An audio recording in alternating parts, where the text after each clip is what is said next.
ಇದೇನಿದೊಂದು ಚೂರು ತೋರಿಸಿ ಇಲ್ಲಿ. ಯಾಕಂದರೆ 15 ಇಯರ್ಸ್ ಬ್ಯಾಕ್ ನಾನು ತುಂಬ ಡಿಪ್ರೆಸ್ ಆಗುವಾಗ ಪ್ರತಾಪ್ ಸಿಂಹ ಸರ್ನ ತುಂಬ ಓದ್ಕೊಂಡಿದ್ದೀನಿ. ಅಷ್ಟು ಪುಸ್ತಕ ಓದ್ಬಿಟ್ಟಿದ್ದೀನಿ sir.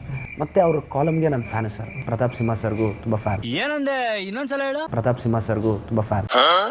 A few moments later. ಲೇ ಪ್ರತಾಪ್ ಸಿಂಹಗೆ ಬಾಯಿ ಚಪಲ. ಮಿಸ್ಟರ್ ಅವಿವೇಕಿ, ಮಿಸ್ಟರ್ ಅಯೋಗ್ಯ, ಮಿಸ್ಟರ್ ಮುಟ್ಟಾಳ ಪ್ರತಾಪ್ ಸಿಂಹ ಅವರೇ, ದಡ್ಡ ಶಿಖಾಮಣಿ ಪ್ರತಾಪ್ ಸಿಂಹ ಅವರೇ, ನೀನೇನ್ ತ್ರಿಪುರ ಸುಂದರ ನೀನು. ನಾನು ಲುಂಗಿನ ಬಿಚ್ಚಿ ತಿರ್ಗಾ ಕಟ್ಟದಾಗ ನನ್ನ ನೀವು ನೋಡಿಲ್ಲಲ್ಲ. ಇಷ್ಟು ಬರಗಾಲ ಬಂದಿದ್ಯಾ ನಿನಗೆ? ಛೇ, ನಾಚಿಕೆ ಆಗಲ್ಲ ಪ್ರತಾಪ ನಿನಗೆ. ನಿನ್ನಂತ ಅವಿವೇಕಿ ಅಯೋಗ್ಯ ರಾಜಕಾರಣದಲ್ಲಿರೋದಕ್ಕೆ ನಾಲಾಯಕು. ಮುಂದಕ್ಕೆ ನಿನಗೈತೆ ಪಚಕ್ ಸ್ವಲ್ಪ ಸೈಲೆಂಟ್ ಆಗಿ ಕೇಳಿಸ್ಕೋಬೇಕು ಜನ. ಇರ್ಲೇ ಇಲ್ಲಿ ಇದೇನು ಅಂತಂದ್ರೆ ಈ ಮನೆ ಮುಂದೆ ಒಂಥರ ನಾಯಿಗಳಿವೆ ಎಚ್ಚರಿಕೆ ಅಂತಲ್ಲ. ಇಲ್ಲಿ ನೀ ಬೋಳ ನಾಯಿಗಳು ಒಂದು 2-3 ಇರ್ತವೆ. ಹೆಚ್ಚು ಕಡಿಮೆ 2 ವರ್ಷ ಆಯಿತು ಪ್ರದೀಪ್ ಈಶ್ವರನ್ ಮೇಲೆ ನಾನು ಕೇಸ್ ಹಾಕಿ. ಅವನು ನನಗೆ ಅಯೋಗ್ಯ, ಮುಟ್ಟಾಳ, ಅವಿವೇಕಿ ಅಂತೆಲ್ಲ ಹೇಳಿಕೆ ಕೊಡೋದು. ನಾನು ಒಂದು ದಿನ ನಾವು ವಿಷಯಕ್ಕೆ ಹೋಗಿಲ್ಲ. ನೀವು ಬರ್ತಾರೆ, ಬಂದಾಯ್ತು. ನಾನು ಏನಂತೇಳಿ ಸಿದ್ದರಾಮಯ್ಯನವ್ರನ್ನ ನಾನು ಟೀಕೆ ಮಾಡ್ತೀನಿ. 14 ಸೀಟು ತಗೊಂಡು ಸರಿ ಅಂತ ನಾನು ಹೇಳ ತಪ್ಪು ಅಂತ ಹೇಳಬೇಕಲ್ವಾ? ಇವತ್ತು ಕರ್ನಾಟಕದ ಸಾಲ 8 ಲಕ್ಷ ಕೋಟಿ ಮಾಡಿದ್ದಾರೆ. ಗ್ಯಾರಂಟಿ ಸ್ಕೀಮ್ಗಳಿಂದ ಹಿಂಗೆ ಬಂದ್ಬಿಟ್ಟು ಇವತ್ತು ಯಾವುದೇ ಡೆವಲಪ್ಮೆಂಟ್ ಆಗಿಲ್ಲ. ಟೀಕೆನ ಮಾಡ್ತೀನಿ. ಅಣ್ಣಯ್ಯ, ಅವನು ಹೇಳಿದ್ದು ನಮ್ಗೆ ತಾನೆ. ಯಾಕೆ ಡೌಟಾ? ಇವ್ರು ಇಲ್ಲಿ ಮಾಡಿದ ಕೆಲಸನ ಮಾಡ್ದಲ್ಲೇ ಮೋದಿಯವ್ರನ್ನ ಬೈಕೊಂಡು ಕೂತಿದ್ರೆ ನಾನು ಸಿದ್ದರಾಮಯ್ಯವ್ರನ್ನ ಟೀಕೆ ಮಾಡ್ತೀನಿ. ಹಾಗೆ ನಾನು ಟೀಕೆನ ಮಾಡಿದಾಗ ಪ್ರತಾಪ್ ಸಿಂಹನ ಅಪ್ಪಂದ, ಯತ್ನಾಳ್ ಅಪ್ಪಂದ, ಆರ್ ಅಶೋಕನ ಅಪ್ಪಂದ, ನಾನು ಪದೇ ನಮ್ಮ ಅಪ್ಪ ಯಾಕೆ ಬರ್ತಾನೆ? ಯಾಕೆ ಬರ್ತಾರೆ? ಯಾರು ಮಾತಾಡ್ತಿರೋದು? ನಾನು ಯಾವತ್ತೂ ಮಾತಾಡಿಲ್ಲ. ನಾನು ಆಮೇಲೆ ಏನು ಮಾಡಿದೆ, ಚಿಕ್ಕಬಳ್ಳಾಪುರದಲ್ಲಿ ಒಬ್ಬ ಕೂಗು ಮಾರಿದ್ದಾನೆ ಅಂತ ನಾನು ಇಂಡಾರಾಟೆ ಕೊಟ್ಟೆ. ಕೊನೆಗೆ ಏನಂತ ಹೇಳಿದೆ, ಎಲ್ಲರಿಗೂ ಅಪ್ಪ ಅಪ್ಪ ಅಂತ ಹೇಳ್ತೀಯಲ್ಲಪ್ಪ, ಸರಿಯಾದ ಅಪ್ಪ ಇಲ್ಲದೇ ಇದ್ದವ್ರು ಅಷ್ಟೇ ಈ ಥರ ಮಾತಾಡೋಕ್ಕೆ ಸಾಧ್ಯ ಅಂತಂದಾಗ ಒಂದು ಮೀಡಿಯಾದ ಎದುರುಗಡೆ ಹುಬ್ಬೇರಿಸ್ಕೊಂಡು ಹೇಳ್ತಾನೆ, ಓ ನಮ್ಮ ಅಪ್ಪನ ಆಸ್ತಿಗೆ ಯಾರೋ ಪಾಲ್ ಕೇಳಕ್ಕೆ ಬರೋರಿದ್ದಾರೆ. ಅಂದರೆ ಅವ್ರ ಅಪ್ಪನ ಆಸ್ತಿ ಪಾಲ್ ಕೇಳಕ್ಕೆ ಬರೋರಿದ್ದಾರೆ ಅಂದ್ರೆ ಏನರ್ಥ? ಜನ್ಮಕ್ಕೆ ಹೋಗೋ. ಅದಕ್ಕೆ ಅವನಿಗೆ ಅರ್ಥವಾಗುವಂತಹ, ಅವನು ತೆಲುಗುನ B ಗ್ರೇಡ್ ಸಿನಿಮಾ ನೋಡ್ಕೊಂಡು ಬೆಳೆದಿರೋನಿಗೆ ಅದೇ ಭಾಷೆಯಲ್ಲಿ ನಾನು ಶಾಲ್ಶುತ್ತಿ ಹೊಡೆದಿದ್ದೀನಿ ಅಷ್ಟೇ. ಮುಳ್ಳಂದಿ ಮುಖ ಇರುವಂತಹ ಕರ್ನಾಟಕದ ಏಕೈಕ ಕಾಮಿಡಿ ಪೀಸು ನಿಮ್ಮ ಅಪ್ಪಂಗೆ ಮಾತ್ರ ಹುಟ್ಟಿರೋದಪ್ಪ. ಇನ್ಯಾರು ವಾರಸದಾರ ಅದಕ್ಕೆ ಬರಲ್ಲ, ಆಸ್ತಿ ಕೇಳಕ್ ಬರಲ್ಲ. ಆದ್ರೆ ನಮ್ಮಪ್ಪ ಏನಾದ್ರೂ ಕೂಡ ಅವ್ರ ಪ್ರಾಯದಲ್ಲಿ ಚಿಕ್ಕಬಳ್ಳಾಪುರದ ಕಡೆ ಹೋಗಿದ್ರೆ ನೀನು ಬಹಳ ಸುಂದರವಾಗಿ ಹುಡ್ತಾ ಇದ್ದೇನೆ.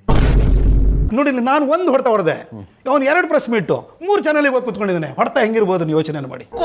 ಕೊಟ್ರು ಅಣ್ಣ, ಬೇಡ ಅಂದ್ರು ಕೊಟ್ರು.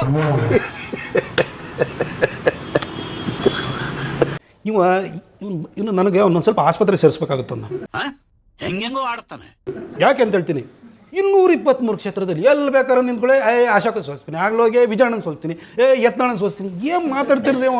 ಅಲ್ಲ ರೀ, ಸಿದ್ದರಾಮಯ್ಯನವ್ರು ಅಂತಾರೆ 136 ಸೀಟ್ ಬಂದಾಗ ಸಿದ್ದರಾಮಯ್ಯನವ್ರು ನಿನ್ನ ನೆಕ್ಸ್ಟ್ ನಾನು ರಾಜಭವನದಲ್ಲಿ ಪ್ರಮಾಣ ವಚನ ಸ್ವೀಕರಿಸೋ ನೋಡಿ ಅಂತ ಹೇಳಲಿಲ್ಲ.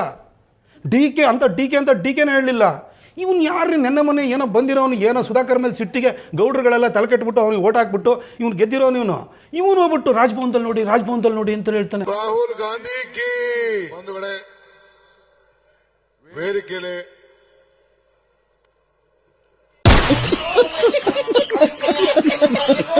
ಕಾನ್ಫಿಡೆನ್ಸ್ ರೀ, ಆತ್ಮವಿಶ್ವಾಸ. ಕಾನ್ಫಿಡೆನ್ಸ್ ಒಬ್ಬ ಮನುಷ್ಯಂಗೆ ಇರ್ಬೇಕು. ಕಾನ್ಫಿಡೆನ್ಸ್ ಅಲ್ಲ, ಕಾನ್ಫಿಡೆನ್ಸು ಒಳ್ಳೆ ಚಿಕ್ಕಬಳ್ಳಾಪುರದಲ್ಲಿ ನಾನು ಸೂಪರಾಗಿ ಕೆಲಸ ಮಾಡಿದ್ದೀನಿ ಅನ್ನೋದಿದೆಯಲ್ಲ, ಆ ಸೇವೆ ಮಾಡೋದಿದೆಯಲ್ಲ, ಅದು ಕಾನ್ಫಿಡೆನ್ಸು.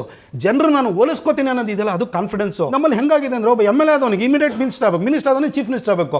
ಇವರು ಆಸೆಗಳ ಹಿಂದೆ ಬಂದಿರುವಂಥವ್ರು, ಸ್ಥಾನದ ಆಕಾಂಕ್ಷೆಯಿಂದ ಇವತ್ತು ರಾಜಕಾರಣಕ್ಕೆ ಬಂದಿದ್ದಾರೆ. ಕರೆಕ್ಟಾಗಿ ಹೇಳಿದ್ರಿ. ನನಗೆ ನಿಜ ಹೇಳಬೇಕು ಅಂದರೆ ಪಾಪ ಅನಿಸುತ್ತೆ. ಮನೆಯಲ್ಲಿ ಅವ್ರ ಮನೆಯವರೆಲ್ಲ ಹೆಂಗೆ ತಡ್ಕೊಂಡಿದಾರೋ ಗೊತ್ತಿಲ್ಲ. ಇವನ್ನ ಇಂಥ ಮನೇಲಿ ಹುಚ್ಚರು ಇಟ್ಕೊಂಡಿರೋದು ಭಾಳ ಕಷ್ಟ. ಇವನಿಗೆ ಫಸ್ಟ್ ಆಫ್ ಆಲ್ ನೆಕ್ಸ್ಟ್ ಅವನಿಗೆ ಟಿಕೆಟೇ ಸಿಗಲ್ಲ ಅಲ್ಲಿ. ಇಲ್ಲ, ನಾನು ಅಲ್ಲೇ ಮುಳುಗಿಸ್ತಾರೆ. ನೋಡಿ, ನಮ್ಮ ಜನ ಸ್ಥಿತಿ ಹಿಂಗೆ ಬಂದೋಗಿದೆ. ಇಂಥವ್ರನ್ನ ನೀವು ಇವತ್ತು ಅವ್ರು 10 ಆಂಬುಲೆನ್ಸ್ ಬಿಟ್ಬಿಟ್ರು ಅಂತ ತಿಳ್ಕೊಳ್ಳಿ. ಅವ್ರನ್ನ ಏನೋ ಒಂದು RO ಪ್ಲಾಂಟ್ ಹಾಕಿದ ಅಂತ ತಿಳ್ಕೊಳ್ಳಿ, ಜನ ಸೇವೆ ಮಾಡಿದ.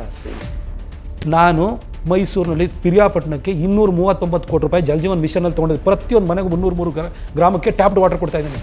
ಅಮೃತ್ ಯೋಜನೆಯಲ್ಲಿ ದುಡ್ಡು ತೊಗೊಂಡು ಇವತ್ತು ಮೈಸೂರಿನಲ್ಲಿ ಕುಡಿಯೋ ನೀರು ಬರ್ತಾ ಇದೆ. ಇವತ್ತು ಹಳೆ ಉಂಡವಾಡಿಗೆ 250 ಕೋಟಿ ಎಕ್ಸ್ಟ್ರಾ ಕೊಡ್ತೀನಿ. ಇವತ್ತು ನಾನು RO ಪ್ಲಾಂಟ್ ಹಾಕ್ಸ್ದಲ್ಲೇ ಇರ್ಬೋದು, ಆದರೆ ನಿಮ್ಮ ಮನೆಯಲ್ಲಿ ಟ್ಯಾಪ್ ತಿರ್ಸಿದ್ರೆ ನೀರು ಬರೋ ಥರ ಮಾಡಿದ್ದೀನಿ. ಇದು ಆಕ್ಚುಲಿ ಚೆನ್ನಾಗಿರೋದು. ಇದು ನಾನು ಜನರ ಬಗ್ಗೆ ಕಾಳಜಿ ಇಟ್ಕೊಂಡು ನನ್ನಂತವನು ಊರಿನಲ್ಲಿ ಹಾಲು ಹಾಕೊಂಡು ಹೋಟ್ಲಿಗೆ ಹಾಲು ಹಾಕ್ತಿದ್ದಾನೆ. ಇವತ್ತು ನಾನು ಸಂಸದನಾಗಿದ್ದು ಕಾರಣಕ್ಕೋಸ್ಕರವಾಗಿ ಈ ಕೆಲಸವನ್ನು ಮಾಡಿದ್ದೀನಿ ಅಷ್ಟೇ.